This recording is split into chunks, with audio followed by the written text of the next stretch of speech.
Hello everyone. Welcome to Let's Go Ancient.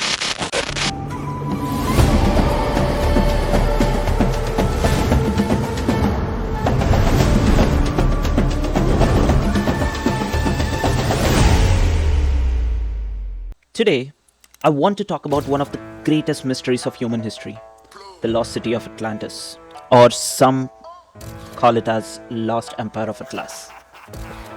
For centuries, people have asked the same question. Was Atlantis is a real civilization swallowed by the sea?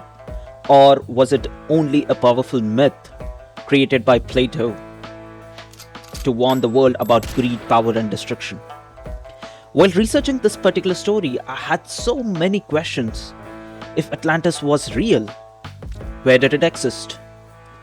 How could an empire so advanced disappear in one day and one night? And if there are no confirmed ruins, why the story survived more than 2000 years? So today, let's go beyond the legend, beyond the ocean, and into the mystery of Atlantis. Around 360 BCE, Plato described an empire beyond the Pillars of Heracles, the lost kingdom of Atlas, with 10 kings, ringed canals, temples of gold, and elephants roaming its plains. In one catastrophic day and night, it vanished beneath the sea. Every detail comes from just 2 unfinished texts. No ruins, no confirmed location. The question is not just whether it was real, it is why Plato wanted the world to remember it. Plato's dialogues, Timaeus and Critias, written around 360 BCE, serve as the sole origin for the entire Atlantis legend. Through these texts, Plato frames the account as a historical report passed from Egyptian priests in the city of Sais to the Athenian statesman Solon. In these pages, the philosopher places the island kingdom outside the Pillars of Heracles, the ancient boundary at the Strait of Gibraltar. This geographical marker was Plato's literary claim, rather than a documented archaeological fact. Within this setting, Plato constructed an extraordinarily detailed imperial world. He described a wealthy superpower governed by 10 kings, organized around immense circular canals, and protected by a massive military force.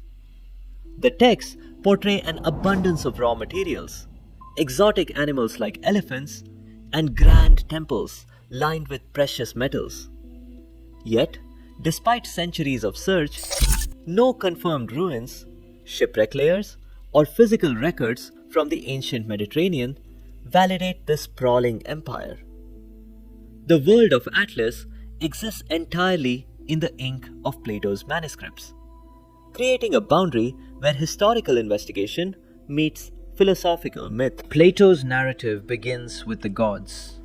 Poseidon, the god of the sea, claims the island of Atlantis and falls in love with a mortal woman named Cleito.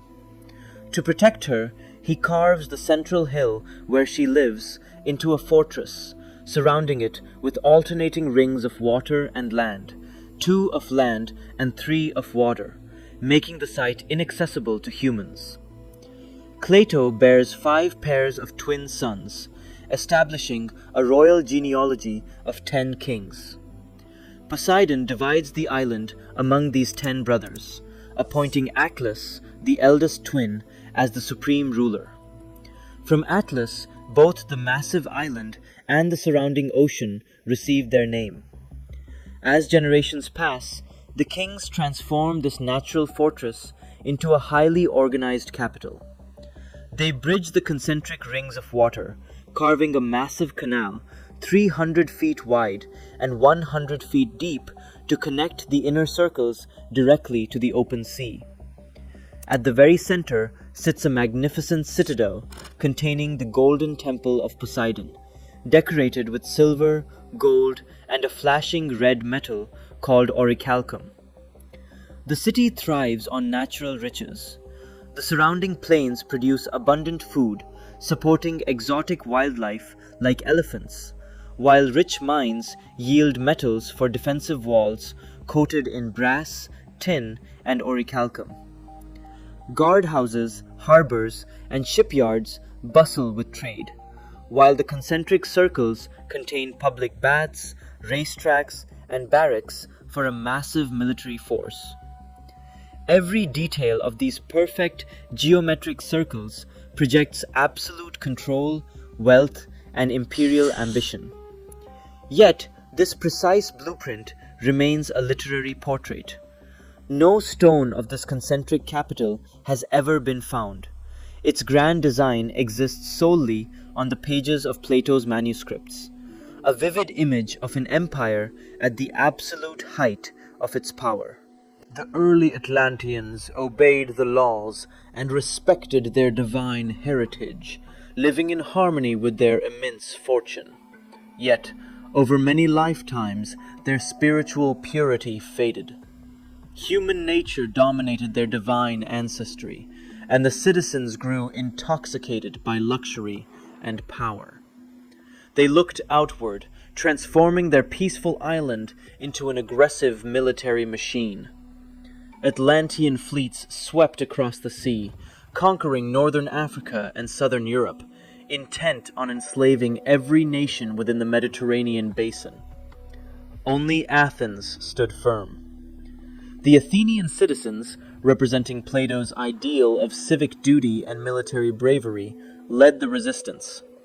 When their allies deserted them, the Athenians fought on alone, defeating the imperial invaders and liberating the conquered lands. But victory was short-lived. Terrifying natural forces intervened. Violent earthquakes and torrential rains ruptured the earth.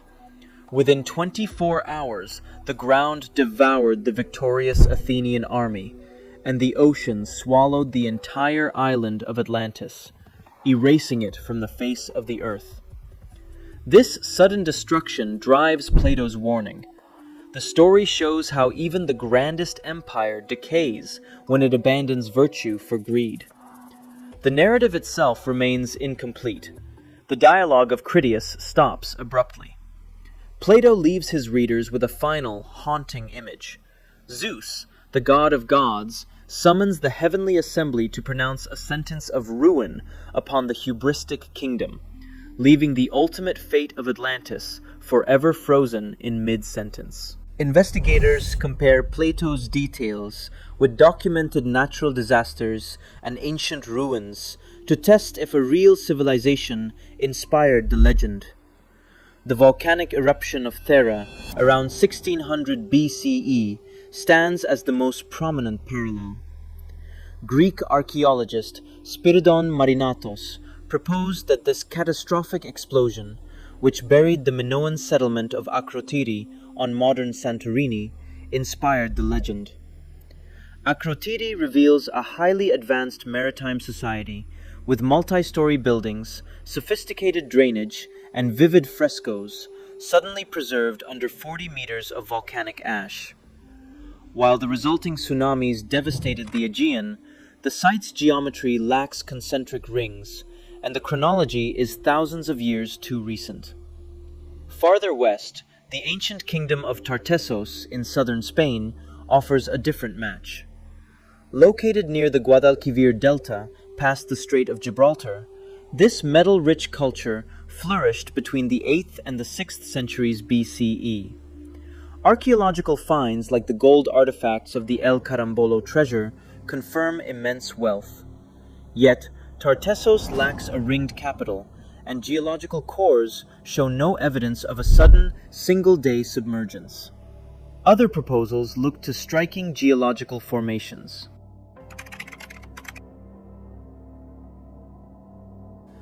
The Azores archipelago on the mid-Atlantic ridge features submarine volcanic subsidence, but archaeological surveys find no human presence prior to Portuguese colonization. In Mauritania, the 40-kilometer-wide Richat Structure provides a perfect visual match of concentric rings, once prompting theories of a Saharan empire. However, remote sensing and geological dating prove this Eye of the Sahara is 100 million years old and a natural magmatic dome containing no Bronze Age ruins. No single candidate satisfies the entire blueprint. Every proposed location aligns with only a fraction of the account while breaking against the rest, leaving the historical origin of the legend unresolved. Archaeology proves that dry land can vanish beneath the waves. Across the Mediterranean, researchers have mapped genuine sunken settlements lost to earthquakes, volcanic eruptions, rising seas, and warfare. In Greece, the Bronze Age streets of Pavlopetri rest under 3 meters of water, submerged by gradual tectonic shifts. Off the coast of Egypt, the grand port of Thonis Herakleion, once a bustling harbor, sank into the sea when liquefied soil gave way under the weight of its massive temples. These authentic discoveries explain why the idea of Atlantis remains so powerful. If history can swallow entire ports, why not an empire? Yet, scientific investigation demands a strict standard of proof. A drowned city is not automatically Atlantis, nor is a circular geological formation proof of a lost capital. To establish a true connection, a site cannot simply resemble a myth. Every single piece of the puzzle must fit at the exact same time. The physical ruins, the carbon dating, the geographic location, and the historical records must all align. To date, not a single discovered site has been verified as Plato's lost empire. While the oceans hold many genuine secrets, the kingdom of Atlas remains confined to the page. We are left not with a sunken ruin, but a mirror to our own ambition. Atlantis may never rise from the sea as a city of stone, but as long as humanity wonders what was lost before history began, the empire of Atlas will never truly disappear. I hope you like my research. Stay tuned for more informative videos like this, and also please like, share and support by subscribing. Let me know your thoughts in the comments below. Until then, hasta la vista amigos.